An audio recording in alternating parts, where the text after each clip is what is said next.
Selamat malam Bapak Ibu, mari kita siapkan hati dan pikiran kita untuk menghadap Tuhan.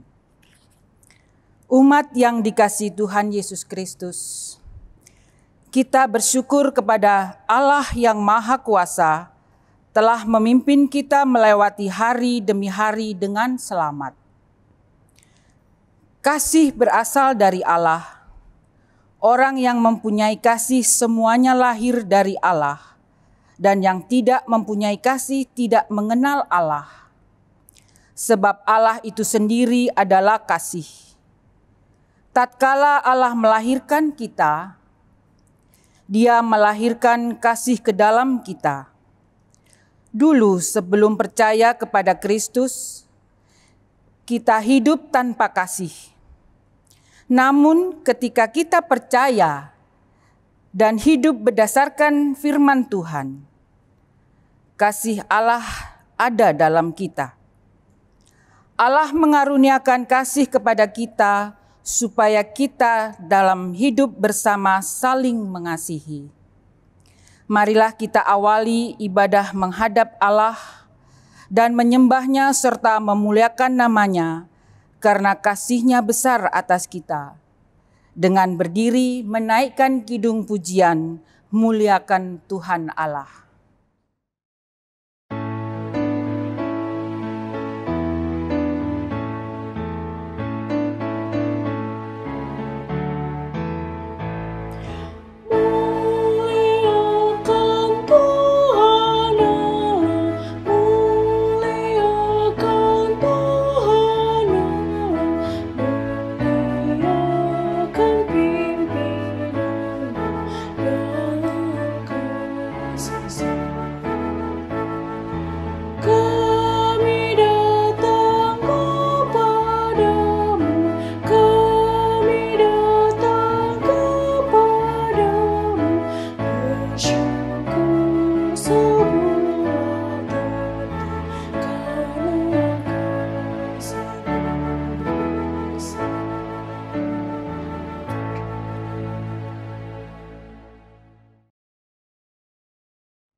Mari kita berdoa.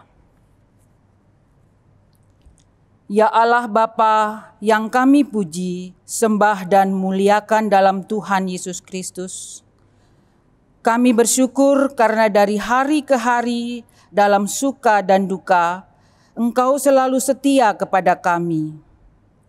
Engkau melihat semua kekurangan dan kelemahan kami, dan Engkau juga yang mengampuni semua dosa dan kesalahan kami.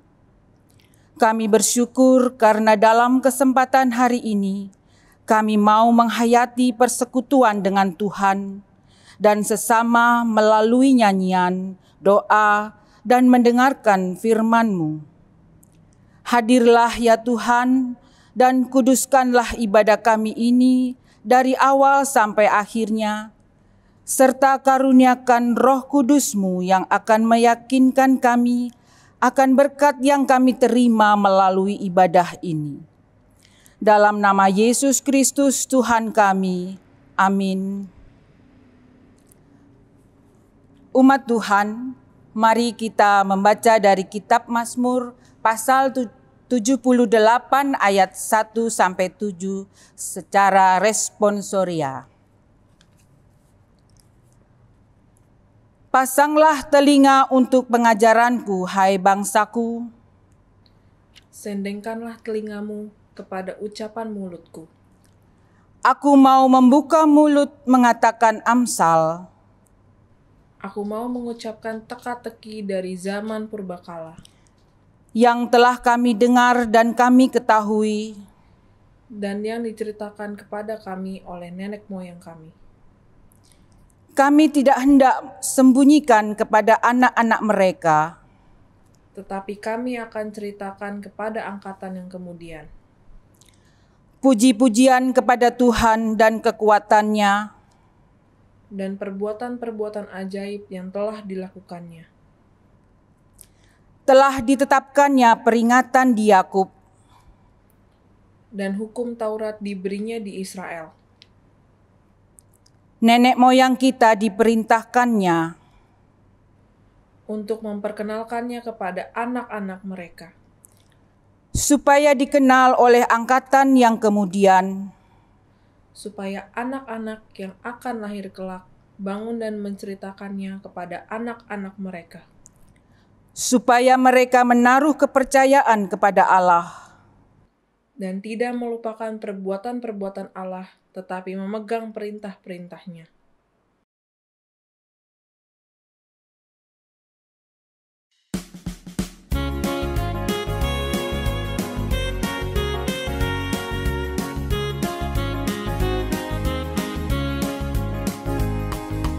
Tuhan tolonglah, bangunkan iman, pulihkanlah kasih yang damai. Tuhan tolonglah, bangunkan iman, pulihkanlah kasih yang damai.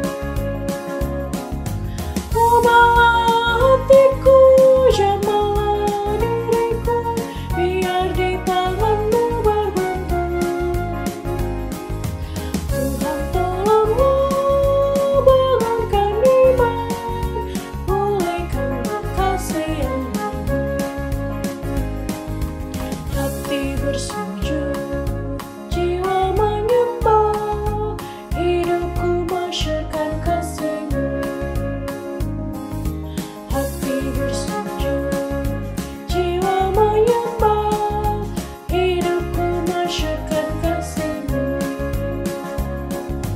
Terimalah baktiku, layakkan diriku untuk kemuliaan nama-Mu. Hati bersujud, jiwa menyembah, hidupku masyurkan kasih-Mu.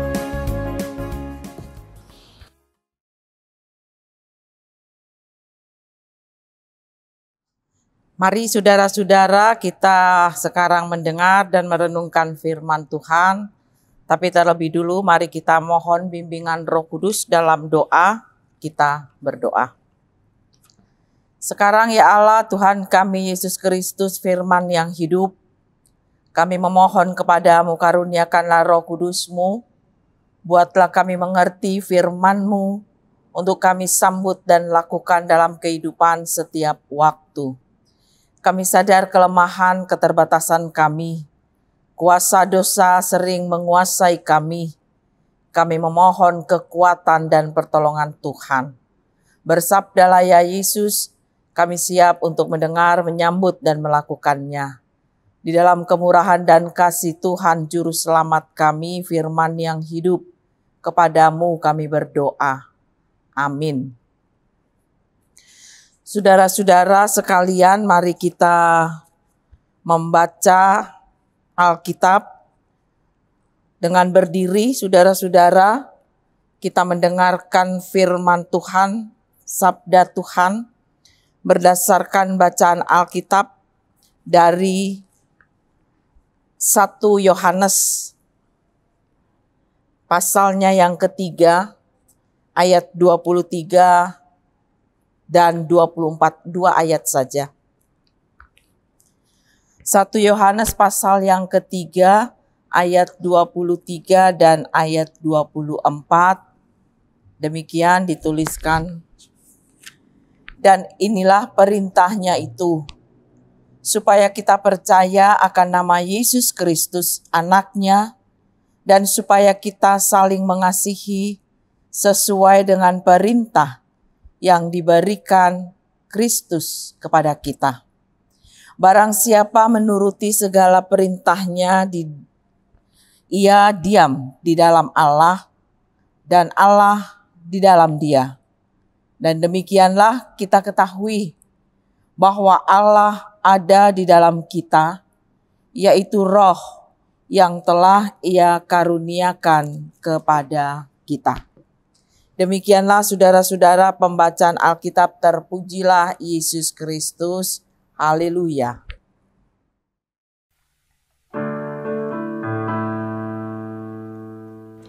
Haleluya, haleluya, nama Tuhan terpujilah. Haleluya, haleluya.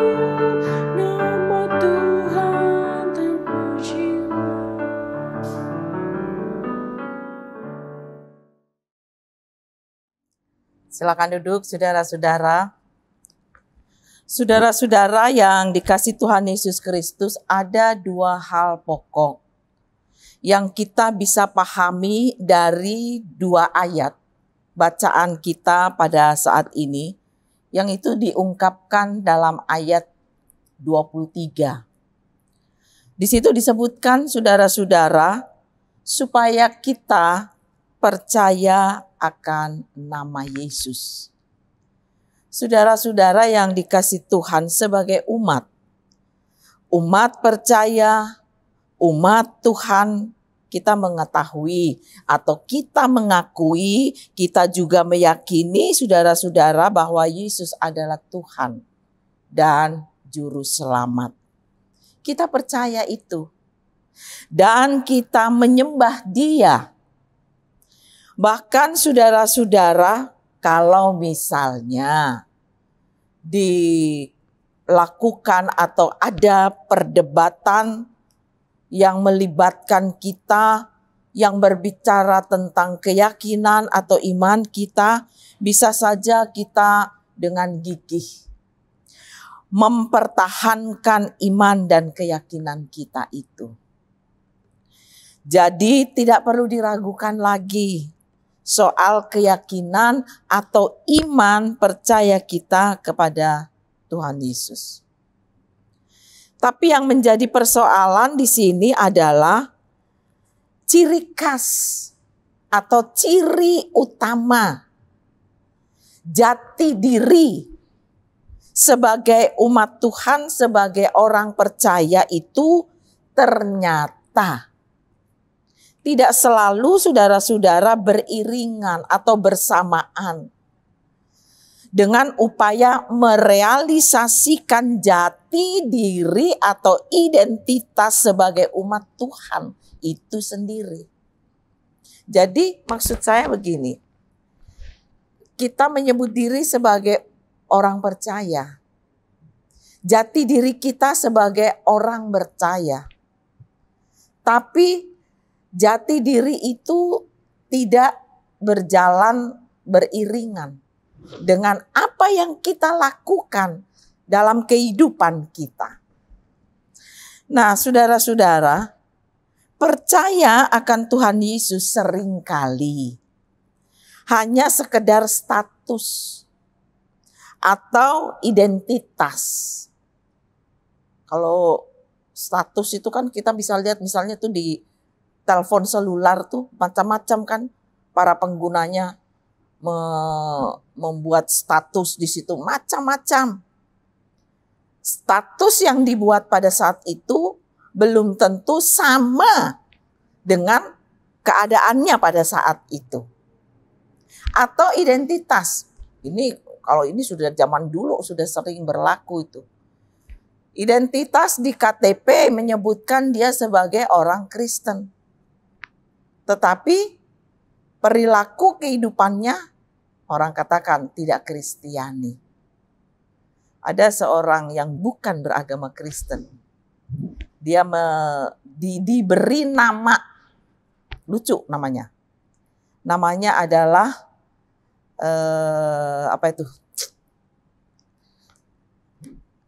Selamat Hari Natal. Itu namanya. Orang kalau baca begitu seakan-akan dia orang Kristen. Tapi tidak. Nah, terlepas dari itu saudara-saudara, banyak orang percaya. Identitasnya saja menyebutkan bahwa dia orang Kristen, orang percaya. Tapi perilaku hidupnya tidak Kristiani. Tidak menunjukkan jati diri sebagai orang percaya kepada Yesus Kristus. Padahal saudara-saudara percaya atau beriman itu, beriman kepada Tuhan Yesus bukan sesuatu atau barang yang mati. Saya selalu menyebutkan seperti itu. Percaya atau beriman kepada Yesus Kristus itu sesuatu yang hidup. Karena memang beriman bukanlah barang mati.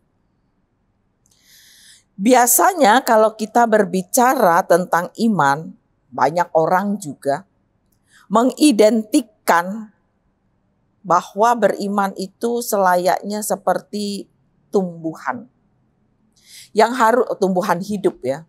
Yang harus dijaga, dipelihara, dipertahankan baik-baik supaya dia bertumbuh dengan baik dan subur. Demikianlah juga saudara-saudara dengan iman atau kepercayaan kita. Untuk itu salah satu ciri iman percaya kepada Yesus Kristus, kalau tadi yang pertama ya disebutkan di situ percaya kepada Tuhan Yesus itu ciri. Lalu yang selanjutnya, yang kedua ini, ciri iman percaya kepada Tuhan Yesus Kristus adalah punya sikap. Sikap yang saling mengasihi di antara sesama manusia. Kalau Paulus, saudara-saudara, di dalam surat 1 Korintus pasal 13, 1 Korintus pasal 13, saudara-saudara, di situ Paulus mengatakan ayatnya yang pertama. 1 Korintus pasal 13. Ayat yang pertama. Sekalipun aku dapat berkata-kata dengan semua bahasa manusia dan bahasa malaikat, tetapi jika aku tidak mempunyai kasih, aku sama dengan gong yang berkumandang dan canang yang gemerincing. Saudara-saudara yang dikasih Tuhan Yesus Kristus, apa artinya?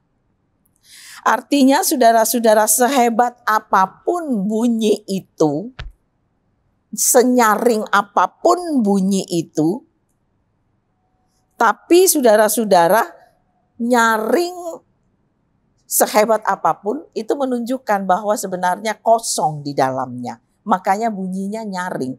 Tong itu kan dia bunyinya dipukul nyaring kalau isinya kosong, gak ada. Tapi kalau ada isi, diisi air dia gak bunyi nyaring. Buk, buk, buk, begitu bunyinya. Nah, Paulus di sini menyebutkan saudara-saudara, sehebat apapun kita, bahkan sampai bisa berbahasa roh dan lain sebagainya. Tapi kalau dia tidak memiliki kasih, itu sama dengan gong yang berkumandang atau canang yang gemerincing. Artinya kosong. Gak ada isinya. Suaranya nyaring. Gak ada bobot kualitasnya. Tidak ada gunanya. Kalau ini dikaitkan saudara-saudara dengan kehidupan umat percaya. Dan oleh sebab itu yang menjadi pertanyaan bagi kita adalah, kalau di sini tadi disebutkan ciri sebagai orang yang percaya kepada Tuhan Yesus, maka dia harus memiliki kasih. Saudara-saudara, sekarang pertanyaannya, kasih yang bentuknya seperti apa? Kasih yang bentuknya atau ungkapan kasih bagaimana yang seharusnya diungkapkan? Sebab ternyata ada macam-macam kasih. Bukan cuma satu, ada macam-macam kasih saudara-saudara.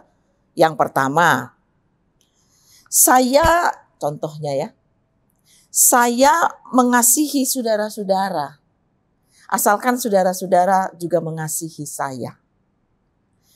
Jadi saudara-saudara, rumusnya untuk hal ini take and give.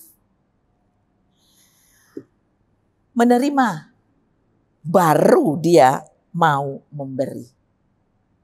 Dikasihi, baru dia mengasihi. Kalau tidak seperti itu, maka orang tersebut mengatakan rugi-rugi amat mengasihi orang lain. Itu yang pertama. Yang kedua, saudara-saudara, saya mau mengasihi, tapi sebatas pada orang-orang yang sealiran, sepaham, sekeyakinan dengan kita. Pokoknya yang harus sama dengan kita. Di luar itu kita anggap haram, najis, ogah mengasihi orang tersebut. Saudara-saudara, kalau yang seperti itu yang terjadi, maka itu namanya kasih biasa. Semua orang bisa melakukannya. Saya mengasihi orang lain asalkan orang lain mengasihi saya. Saya mengasihi orang lain asalkan orang lain itu sama dengan saya, sependapat, sealiran, seajaran misalnya, sekeyakinan misalnya. Kalau mengasihi yang seperti itu namanya kasih biasa. Padahal saudara-saudara, kasih yang diajarkan oleh Yesus, kasih yang luar biasa. Kasih yang luar biasa itu, saya memakai contoh sederhana ya. Kalau kita pesan nasi goreng, itu kan pesan nasi goreng itu kan ada namanya itu kadang-kadang ya. Biasa atau yang spesial. Atau kadang-kadang karet 1, karet 2 gitu ya. Pesan nasi goreng biasa atau yang spesial. Kalau yang biasa mungkin nasi goreng plus kerupuk. Sudah itu saja. Tapi kalau yang spesial, dia pakai sosis, pakai daging, pakai telur, kerupuk. Macam-macam banyak. Dan memang lebih nyaman, lebih nikmat. Nah saudara-saudara yang dikasih Tuhan kita Yesus Kristus, kasih yang diajarkan atau dikehendaki oleh Yesus bukan kasih biasa-biasa. Tapi kasih yang luar biasa. Saya sering memakai contoh ya seperti apa yang dilakukan oleh Yesus. Kasih yang luar biasa itu. Sekalipun dia harus mengalami penderitaan, mengalami siksaan yang hebat, tapi toh ketika disalib, di kayu salib, dia sempat melihat orang-orang di bawah, orang-orang yang menyalibkan dia, orang-orang yang menganiaya dia, melecehkan dan macam-macam. Tapi pada saat itu dia masih bisa berdoa. Berdoa bukan untuk dirinya semata, tapi berdoa buat mereka-mereka yang sudah menganiaya dia. Itulah kasih. Kasih yang luar biasa. Dan Yesus saudara-saudara sudah membuktikan perkataannya juga yang merupakan perkataan sekaligus pengajaran. Pengajaran artinya dia katakan tapi dia juga lakukan. Itu kita bisa lihat dalam Matius pasal 22. Matius pasal 22, saudara-saudara, ayat yang ke-39. Di situ Yesus berkata, dan hukum yang kedua, yang sama dengan itu ialah kasihilah sesamamu manusia seperti dirimu sendiri. Saudara-saudara yang dikasih Tuhan kita Yesus Kristus, hal itu sudah dibuktikan, diungkapkan atau ditunjukkan oleh Yesus. Bukan sekedar melalui pengajaran kata-kata, tapi dengan pengajaran perilaku hidup semua yang dia sudah perbuat. Saudara-saudara yang dikasih Tuhan Yesus Kristus, kepercayaan atau keyakinan kepada Tuhan Yesus tidak ada apa-apanya. Tidak ada artinya atau tidak ada berarti sama sekali kalau tidak mengungkapkan sikap hidup seperti yang tadi sudah disebutkan. Kita percaya kepada Yesus Kristus, berarti kita juga mengungkapkan kasih kepada siapa saja, kepada sesama. Dan itu harus terungkap lewat perilaku hidup. Dalam ibadah kita juga saudara-saudara harus mengungkapkan kehidupan yang seperti itu. Jadi dengan kata lain saudara-saudara, sama sekali kalau misalnya kemudian kita mengikuti ibadah, mendengarkan firman Tuhan, tapi kalau itu tidak kita realisasikan apa yang kita dengar, itu kan sama aja namanya dengan omong doang. Tapi yang Tuhan kehendaki di sini adalah bagaimana saudara-saudara ibadah yang kita ikuti, ibadah yang kita lakukan juga kita realisasikan. Ibadah kita ikuti itulah ibadah kata. Lalu kita realisasikan, kita ungkapkan menjadi ibadah fakta. Perilaku hidup setiap hari. Itulah yang patut menjadi perhatian kita selaku umat Tuhan. Kalau kita berkata, kita beriman kepada Tuhan Yesus, baik, ungkapkanlah itu. Kalau kita mengatakan kita sudah beribadah, oke, lakukan ibadah itu. Ibadah fakta, ibadah kata menjadi ibadah fakta. Apa yang kita dengar, apa yang kita renungkan, itulah yang kita lakukan, yang dikehendaki oleh Tuhan. Sehingga iman dan kepercayaan kita betul-betul sejalan dengan kemauan kita yang mengasihi sesama. Tuhan memberkati. Amin.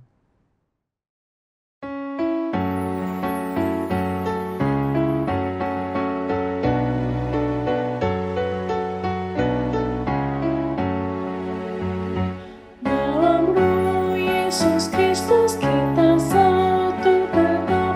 Dalam Roh Yesus Kristus kita satu tetap. Mendoakan semua jadi satu kelak. Biar dunia tahu bahwa kita muridnya. Dalam kasih tubuh Kristus yang besar. Kita bahu-membahu melayani terus. Kita bahu-membahu melayani terus. Kita saling membela dalam kasih kudus. Biar dunia tahu bahwa kita muridnya.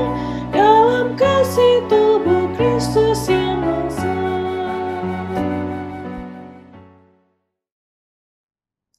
Sekarang saudara-saudara, mari kita bersatu dalam doa dan kita naikkan, kita persembahkan doa kita kepada Tuhan. Kita berdoa. Ya Allah, Tuhan kami Yesus Kristus, Tuhan Juru Selamat kami, bersyukur kami kepadamu, Engkau yang telah menyatakan kembali firman-Mu kepada kami melalui perenungan yang kami lakukan bersama pada saat ini. Lalu Tuhan memberi kekuatan untuk kami terus dapat bertumbuh dalam iman dan kepercayaan kami dan merealisasikannya sebagaimana kami mau lakukan apa yang Tuhan kehendaki. Tuhan memberkati. Kami sadar kelemahan keterbatasan diri kami. Beri kami kekuatan dan kemampuan ya Tuhan. Sekarang kami berdoa untuk secara khusus bagi pergumulan hidup kami, bagi kerinduan kami untuk mengalami kebaikan Tuhan. Kami berdoa bagi jemaat Tuhan, tamu jemaat yang ikut beribadah pada hari Rabu ini. Baik yang ada di rumah masing-masing maupun dimanapun mereka dengan aktivitas mereka, tapi juga menyempatkan diri ada dalam persekutuan ibadah. Tuhan memberkati mereka, memberi semangat terus untuk tetap mengingat, memberi waktu bersekutuan dengan Tuhan adalah hal utama yang jangan sampai terlupakan. Sambil juga Tuhan menolong mereka untuk mereka dapat mengalami kebaikan Tuhan, memenuhi tugas tanggung jawab, harapan, pergumulan, kerinduan mereka, Tuhan menolong senantiasa. Kami berdoa ya Tuhan, bagi pelayanan gereja-gereja dan pekabaran Injil yang terjadi di mana-mana. Tuhan memberkati agar upaya-upaya yang dilakukan ini semakin memberikan kekuatan bagi yang melaksanakannya untuk tetap memberi diri, menyaksikan kasih dan kemuliaan Tuhan melalui berbagai upaya. Kami berdoa ya Tuhan bagi persekutuan umat Tuhan Jemaat GPIB Bukit Moria. Bagi mereka yang bersuka cita berbahagia, Tuhan senantiasa menyertai. Mereka yang menderita sakit dirawat di rumah ataupun di rumah sakit. Buat Diaken Sulaiman, Russell Lasamahu, Ibu Popi Rompas, Ibu Reta, Bapak Sukaryanto, Ibu Elsu Ot, Ibu Margareta Paat, Ibu Nike Mamesa, Saudara Jimmy Malawau, Ibu Maria Harspers, Ibu Asmarawati Hutagaul, Ibu Foni Boylan, Henry Karl Kemal, Ibu Since Haulusi, Ibu Umi Sihombing, Bapak Yan Haspers, Ibu Elizabeth Taroreh, Ibu Suranti Kemal, Penatua Freddy Marentek, Ibu Keti Mamesa, Ibu Ningsih Sariwating, Bapak Y. Jakob, Ibu Masniari Pasaribu, Ibu Jana Raintung, Ibu Nirwati Sipahutar, Ibu Ernawati Bambang, Ibu Lisa Sabone, Ibu Malingkas, Ibu Sri Polii, Bapak Krisos Sibarani, Bapak Aipasa, Bapak Mayo Tanasale, Bapak Henok, Ibu Susi Peters, Bapak Poniman, Ibu Efrin Matita Putih. Tuhan, mereka ini dalam perawatan di rumah, dalam kelemahan tubuh mereka, Tuhan memberikan kekuatan, Tuhan pulihkan berbagai upaya yang dilakukan kiranya menjadi sarana yang asalnya dari Tuhan untuk mereka mengalami kekuatan, kesembuhan, dan pemulihan dari Tuhan. Terima kasih Bapa di sorga. Kami berdoa juga bagi seluruh jemaat Tuhan GPIB Bukit Moria. Dalam segala upaya, Tuhan tetap menolong, menyertai, menguasai, dan di tengah harapan, pergumulan, kerinduan mereka, Tuhan menolong. Kami berdoa ya Tuhan bagi tim medis, dokter, dan perawat yang bekerja di rumah-rumah sakit secara khusus menangani wabah COVID-19. Kami berdoa bagi mereka yang menderita, Tuhan kiranya menolong. Bagi mereka tenaga medis, beri semangat, beri kekuatan, dan juga semangat sukacita untuk mereka menjalankan tugas panggilan yang dipercayakan kepada mereka. Kami juga teringat bagi saudara-saudara kami yang menderita oleh karena bencana alam di NTT, Jawa Timur, dan di berbagai tempat. Tuhan menolong, Tuhan ikut campur tangan, Tuhan menggerakkan setiap orang untuk memiliki kepedulian dan membantu mereka di tengah penderitaan mereka. Lalu Tuhan memberi kekuatan dan penghiburan bagi keluarga-keluarga yang kehilangan oleh karena musibah yang terjadi. Terima kasih Bapa di sorga. Untuk itu kami berdoa juga bagi pemerintah, bangsa, dan negara kami. Aparat keamanan, kiranya mereka semua dapat jalankan tugas tanggung jawab dengan baik untuk memberikan kenyamanan hidup di negara kami ini tanpa mengenal diskriminasi apapun yang ada di dalamnya. Terima kasih Bapa di sorga, kami serahkan seluruh kehidupan kami semua dalam kasih dan kemurahan Tuhan. Inilah doa kami ya Tuhan yang kami naik persembahkan di dalam nama Tuhan Yesus yang sudah mengajar kami berdoa. Bapa kami yang di sorga, dikuduskanlah namamu, datanglah kerajaan-Mu, jadilah kehendak-Mu di bumi seperti di sorga. Berikanlah kami pada hari ini makanan kami yang secukupnya. Dan ampunilah kami akan kesalahan kami, seperti kami juga mengampuni orang yang bersalah kepada kami. Dan janganlah membawa kami ke dalam pencobaan, tetapi lepaskanlah kami daripada yang jahat.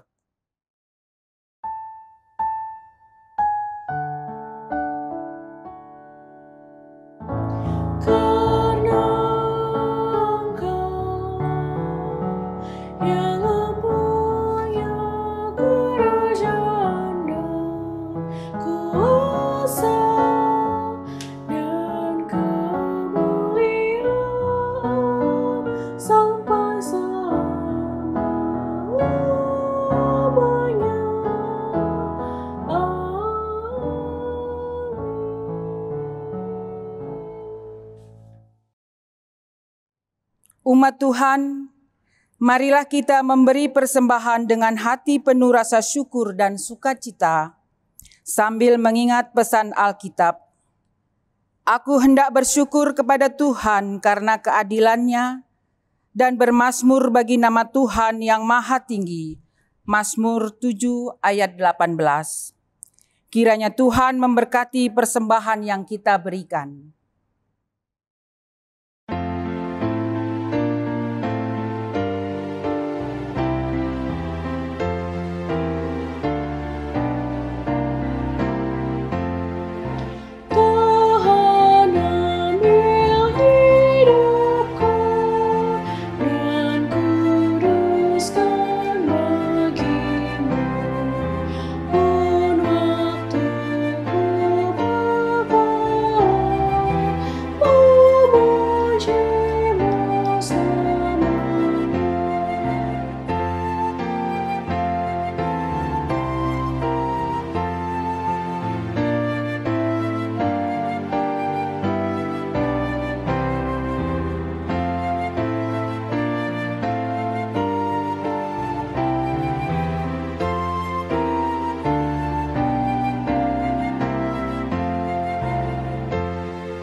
Marilah kita berdiri dan menyerahkan persembahan ini dalam doa syukur.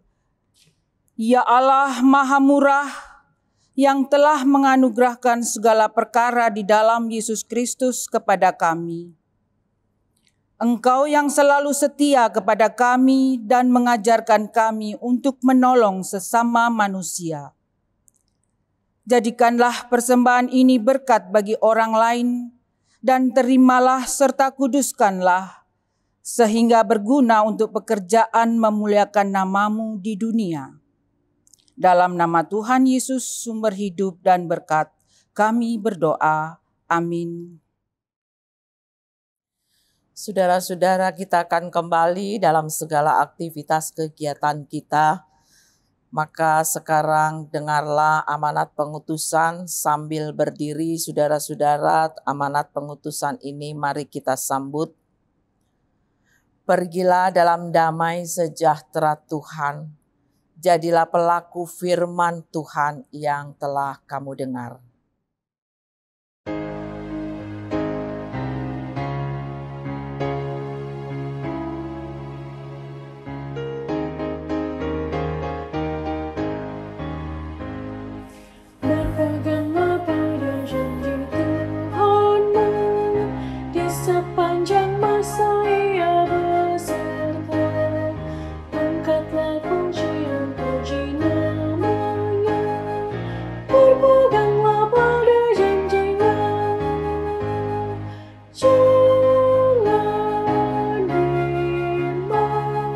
Berpeganglah pada janji juru selamat, jangan bimbang. Percaya pada janji Tuhanmu. Berpeganglah pada janji Tuhanmu. Bila ketakutan datang menyerang, oleh firman-Nya pasti kau menang. Berpeganglah pada janji-Nya, jangan bimbang. Berpeganglah pada janji juru selamat, jangan bimbang. Percaya pada janji Tuhanmu. Sekarang arahkanlah hati dan pikiranmu kepada Tuhan. Terimalah berkat-Nya.